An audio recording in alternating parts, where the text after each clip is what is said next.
movies? This is actually a question that was brought up to me by one of the viewers out here. You know, a lot of these movies that we see lately, they just seem soulless and empty. You know, why is that? You know, you go to the movie, you see this movie, and when it leaves, when it's over with, you walk out, you're no more thinking about this movie than anything else. One reason is like you said, they seem empty. You know, it's like eating cotton candy with nothing in it. You go to these movies, stuff blow up, they have this chase scene, blah, blah, blah, blah, blah. But the movie itself, there's nothing memorable about the movie. You know, and then some of these movies, the second thing is some of these movies seem like a cash grab.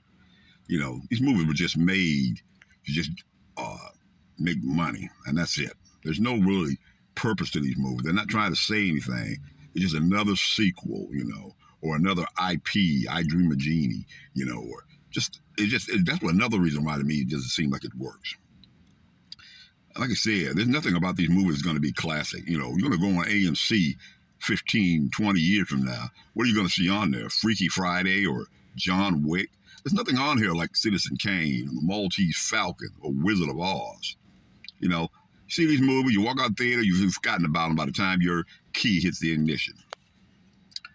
And the studio seems to just be making their own version of these movies, you know. I'm tired of hearing that, too, from some of these directors and studios. They take a known IP, you know, a book, and change it because this is what they want. Well, you know, if I read the book, I kind of want something close to the book. I don't want your version of the story. You know, I don't want your version of Watership Down. I want the version that I read. That's another reason why I felt like these movies are just soulless and empty. Another reason is they're trying to appeal to everyone. Now, if you try to appeal to everyone, then you're going to appeal to no one. Certain genres are for that particular fan, you know. People that like musicals, they want to see the musical. People that like comic book movies, they want to see the comic.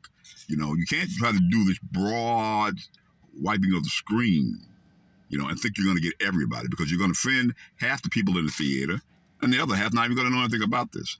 If you're making a movie, let's say just say Harry Potter, you make that movie for the Harry Potter fans. You're not appealing to everyone else.